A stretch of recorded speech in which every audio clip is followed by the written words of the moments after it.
Welcome to Real Life Mentoring, where we explore real life issues to help you make an authentic difference in the world.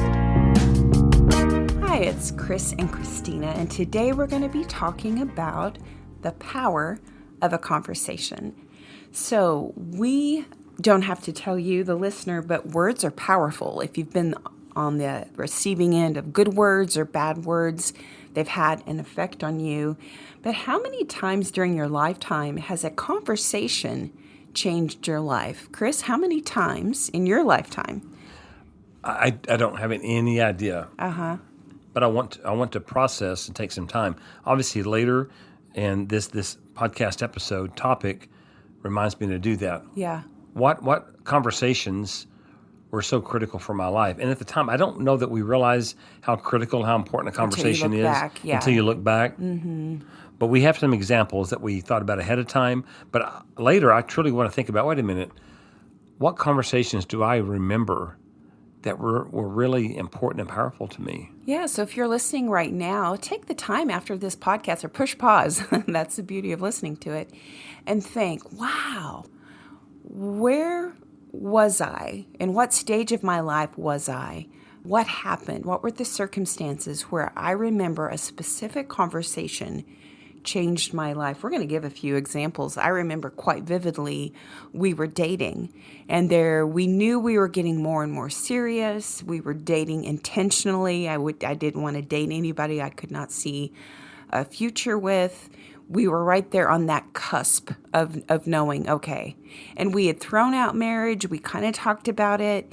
And I remember one particular conversation, you said something about if we get married. You remember that? Oh, if totally. I said, if we get married. Yeah. And I had the boldness to say, okay, you said if. Do you mean if we get married, or do you mean when we get married? And I'm sure my heart was pounding because I was so nervous.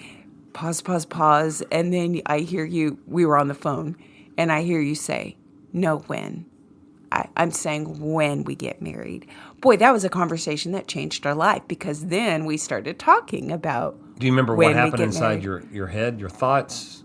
Oh, yeah. I probably wanted to jump up and down and nervous and scared and excited all at the same time. Yeah, but that was certainly an example of a conversation that changed my life. Years ago, probably what year was it, Chris? 2007, actually. We had been hosting some international students. We were so concerned about their future and what happens to them, who's going to care for them, who's going to... They became like sons to us. Right. And so they happened to live in Austria, and we contacted a mission agency that there was a couple living in Austria, and we reached out to them and called them. And I remember him posing the question to us. We called with the intent of, hey, can you look after these students? Yeah, get to know them. Right. And his question to us was, well, you guys are so passionate. Why don't you come to Austria on a vision trip? Would God have you here? That was a conversation that changed our lives. It was powerful. I mean, I remember it. How did it feel? I knew it was significant, but I had no idea just how significant it would be. Yeah. Because the guys, fast forward, we spent 9 years there. Yeah. In that country, and it became home for us and our girls. So, but had he maybe not posed that question, that then started a conversation about us going over there, and then going over there turned to, oh my word, we're supposed to live here. That, who knows, would that have happened? Yeah. Another example that really stands out in my mom died when I was 27 years old. She spent the last 10 years of her life very, very ill. But I remember it was actually the night before she passed. We didn't know that she was going to pass on a Monday, but that Sunday evening, Addison was a little baby. I couldn't sleep. Our oldest daughter was a baby. I couldn't sleep. I was in the living room. And at the time, she was in the ICU. She didn't have a phone in her room. And I called. I just felt so impressed from the Holy Spirit, like I just need my mom to know that I love her. The relationship had been strained. And anyway, I just felt so compelled that I want to call my mom and tell her that I love her. I remember calling the nurse and asking the nurse if I could speak to my mom. Somehow she got my mom on the phone, If she carried a phone in there, I don't know the details, but I remember the conversation. I just remember telling my mom, Mom, I want you to know that I love you. And she said, well, honey, I love you too. And I said, no, Mom. I want you to know how I really feel about you. And I was very, very expressive. And I remember my mom being silent and then having a lot of emotion in her voice saying, oh, honey, you don't know how much I love you. And that was the last conversation I ever had with my mom. That conversation changed my life. It stands out as significant. The power of a conversation, it reminds me to think about it. I want to be deliberate in my conversations today. I want to be deliberate in my endings, my conversations, either with a phone, if somebody that I talk to all the time. You just never know, right? Oh, I'll have another chance to finish this conversation and really tell them, not necessarily as it proved to be with your mom. Especially those who we live life with, spouses, children, adult children live at home, people we're in constant contact with. Let this serve as a reminder to be deliberate with our conversation. Do you have another example? It just came to me. It happened yesterday, and this is June of 2024. Just give you a point of reference. I had a meeting with a friend, and it was supposed to be about business. But when he arrived, we talked about just personal things, caught up, and before I realized it, we were in the depths of a real powerful conversation that he needed to have. I don't know that he realized he needed to have that. I didn't expect that to happen. I thought we were going to talk about an aspect of business. And as we're talking about it, and he shared so many important personal things, and he began to weep. And I thought, what a privilege I've been given right now, an unexpected, powerful conversation I didn't know I was going to have that day. Well, are all conversations powerful? Are there just certain conversations that are powerful? And I think that when conversation is deliberate and intentional, every time it can be powerful. I think back to when our girls were little, and our middle daughter at the time could not have been more than 4 or 5 years old.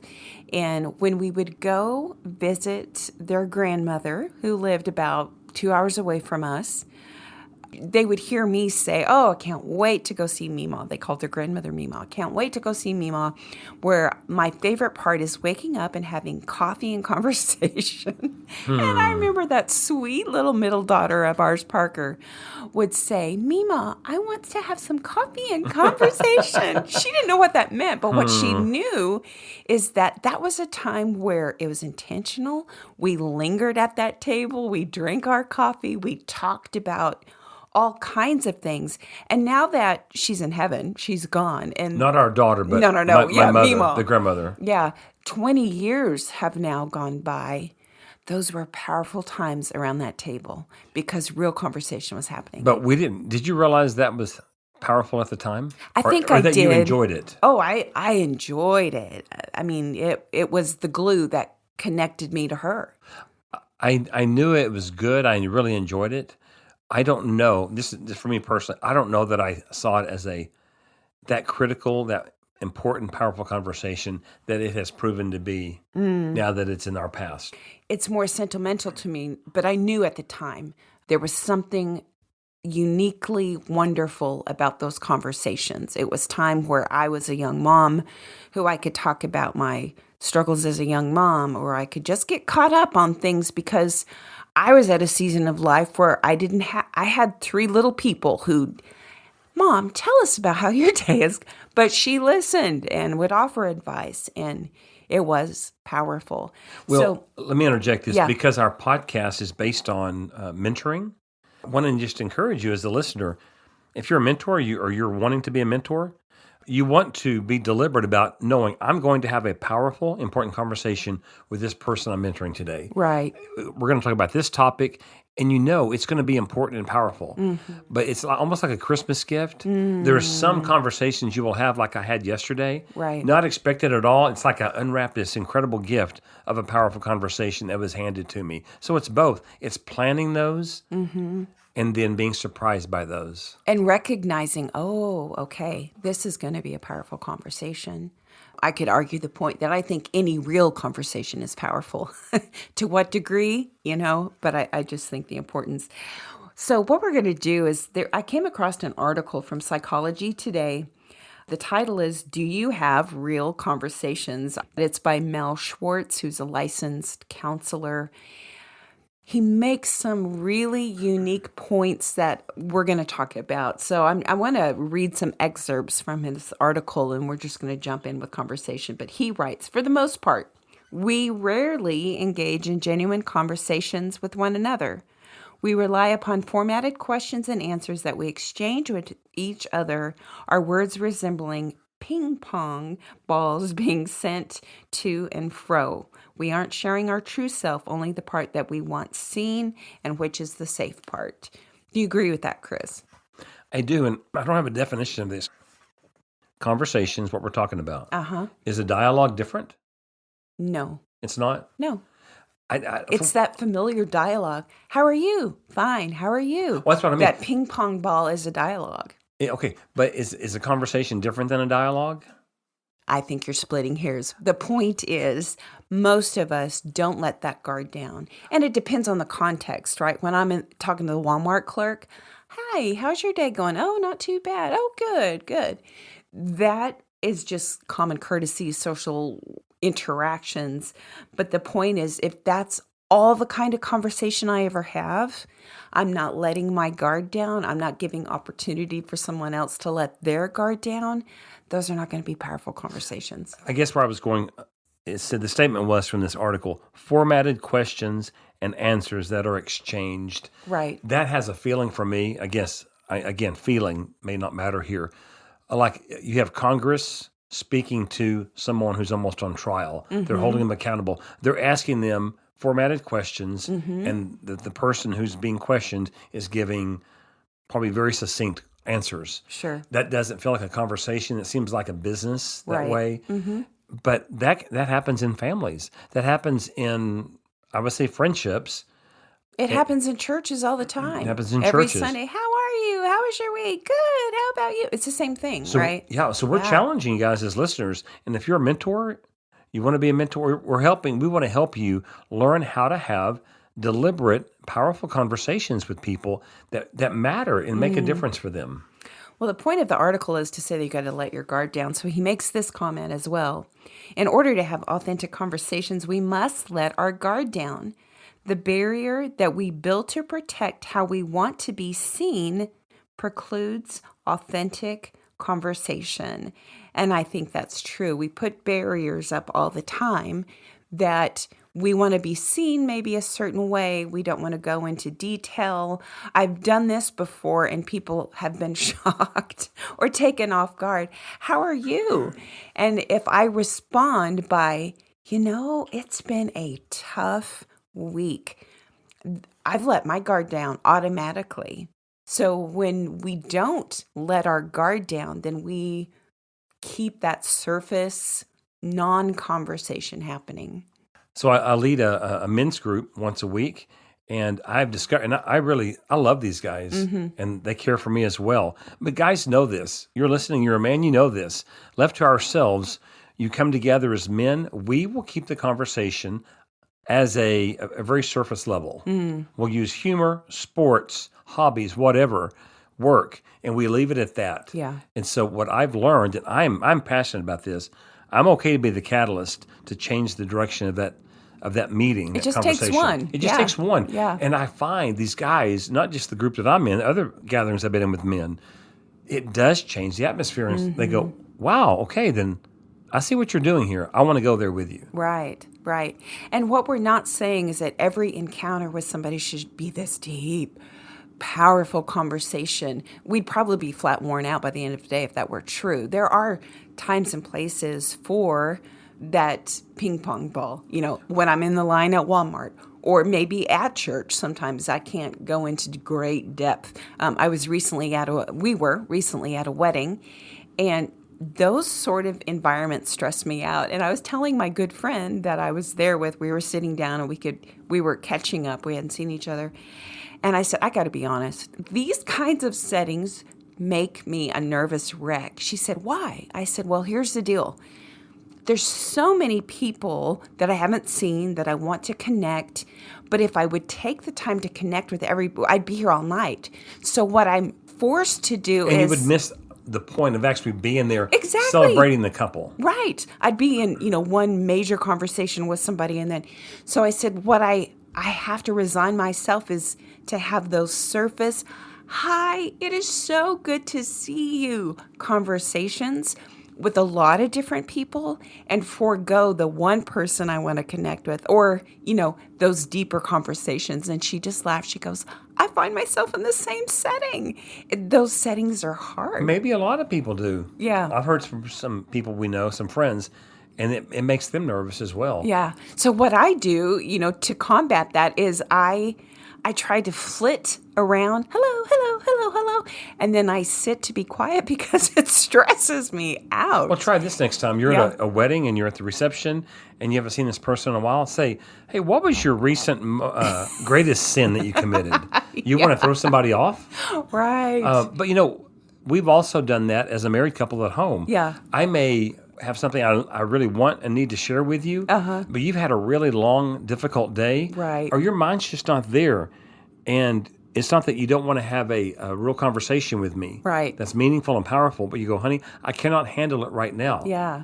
And hopefully I can go, okay, but later we can do this. Right. And I think we experience, if you have teenagers, you probably have experienced this. They want to come in. If you have high verbal processes. Yes, late at night, and you're ready for bed, and they want to just tell you about their day, and they're passionate, and you're going, okay, I can't have the conversation right now. And they may feel hurt by that or misunderstood. Go, wait a minute. I do want to have this conversation with you. It's a powerful conversation. Right. But I just can't do it right now. Right. So that's important too. Yeah. What I'm saying is exercise caution. We're not saying that every single conversation that you have can be this powerful, in-depth thing. However, when those times arise, boy, being present, letting your guard down to engage. Another part of the article says that the proverbial "how are you" necessitates the automatic "good." And you? But what he's saying is that really enables us to have no conversation. They're just exchanges, the routine, the robotic. It says here they're transactions. Yeah, yeah. And we do have to have some of that in right. our life. There we is time and place. But I do not want the meaningful conversations, the relationships that are most meaningful in my life to be transactional. Right. If you came home and asked me, honey, how was your day? Good. And you? Great. And that's all that ever happened? Yeah. It's not going to bode well. There's an old movie that was remade many years ago as well called The Stepford Wives. And it was basically people were robots. And that's what they would do. Honey, how are you? I'm good. And you? It's a beautiful day. All is good.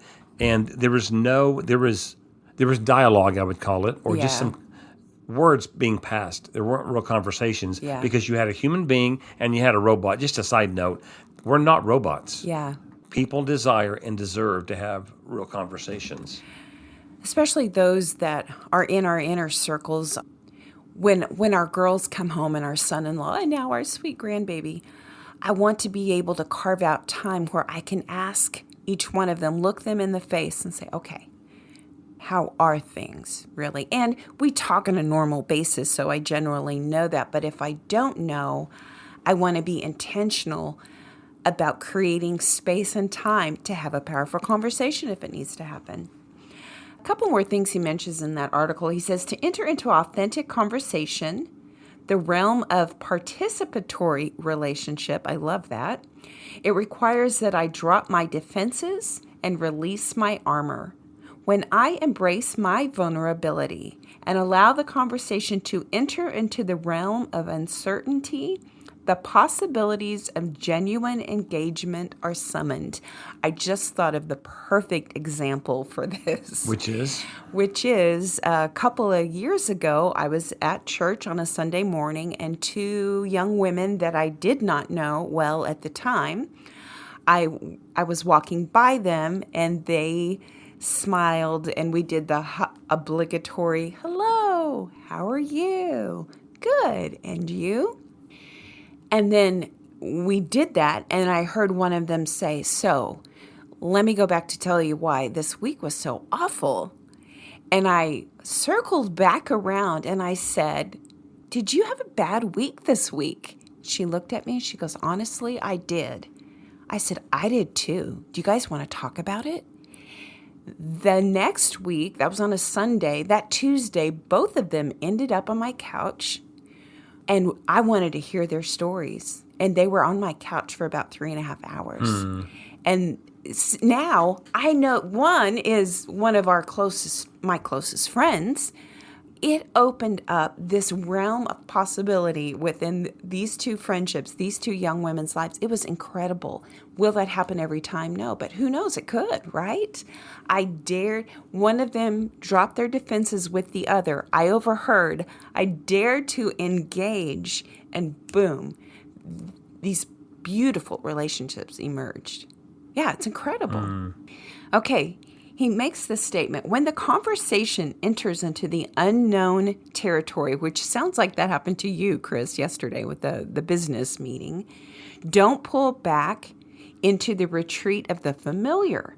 Ask a new question, one which you've maybe never considered, and be present for the response. It sounds like that's what happened with your business meeting. Well, keep in mind, it was a friend, but we were going to meet to talk business. Yeah. So I was surprised by that. But when I saw it going into a very personal direction, I knew don't pull back at all. And I wouldn't have pulled back anyway. But I understand those of you who have not mentored someone yet, or you just don't have the experience, uncomfortable conversations, topics can make us want to pull back. Right. And especially with men, if there is emotion involved, that can cause someone to pull back. What if you just take a deep breath and go, let that person continue to talk? I don't have to prove anything. I don't have to even have an answer. Let me just listen right now. And that's what I did. Yeah. And then as we continued to talk, had the good conversation, I had thoughts and ideas for him, which I know really encouraged him. I think this is especially true, again, with our inner circle people or around family when he says they're asking you question, one that you've never considered. We're getting ready to make a family trip. And I've already been thinking about, wow, I know so much about the people our family members. But what if I've never maybe asked some questions about childhood, or when you're on the job and this happens, what's your go-to? What do you think of first? I've already been entertaining some thoughts or questions that I've never considered before. It's uncharted territory. Why not, right? With those people that are our inner circle or family that we know well, why not ask those questions? You're talking about our family in Missouri. Yeah. Well, it's interesting. So it's my sister and our brother-in-law. Well, thanks for now exposing. I was trying to keep it under wraps. This will be posted long after we've had this vacation time with them. But she's my sister, and guess what? I bet I can find out some new things about her. She's going to retire. That's why we're going. Right. And so what a great question to ask, to have a powerful conversation. How are you feeling today? What do you think about next week? What are you going to do? Yeah. What do you hope for the future? I was just going to say, sometimes if we're unfamiliar about how to start or go into uncharted territory, natural transitions are incredible opportunities for new conversations. Everybody makes fun of you in a good-hearted way because at birthday time... Wow. I want you to clarify. Everyone makes our family gives you a hard time, but we all love it. Because when it's whomever's birthday it is, you will always get the ball rolling by saying, okay, it's Christina's birthday. Let's share some memories. Let's go around the table and share some memories of Christina. Right, and you keep that ball. You're not going to let anybody not share a memory. You keep that ball. But what it's doing is... for some, there's some uncharted territory about, oh, well, I remember when Mom did this. Or usually it's hysterical things, funny things. We spend a lot of time laughing. Sometimes there's been some really powerful things that have been like, oh, wow, I didn't know. It's just sweet. So transitions, this retirement, people's birthday, holidays, those are great times to just ask a question maybe you've never asked before. Yeah. Powerful conversations. Yeah. They deepen and develop a relationship like nothing else to me. And again, I'll link the name of the article. One of the things he calls it is when we ask questions, when we dare to engage, we're creating sacred space.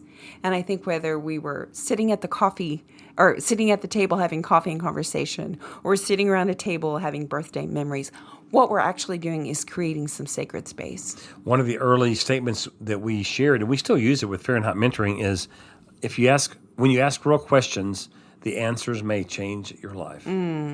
That's great. What else? Is that it? I think that's it. So the challenge would be, are you having powerful conversations? At the top of the show, we said, would you consider just thinking about the conversations in the course of your life that have been really powerful?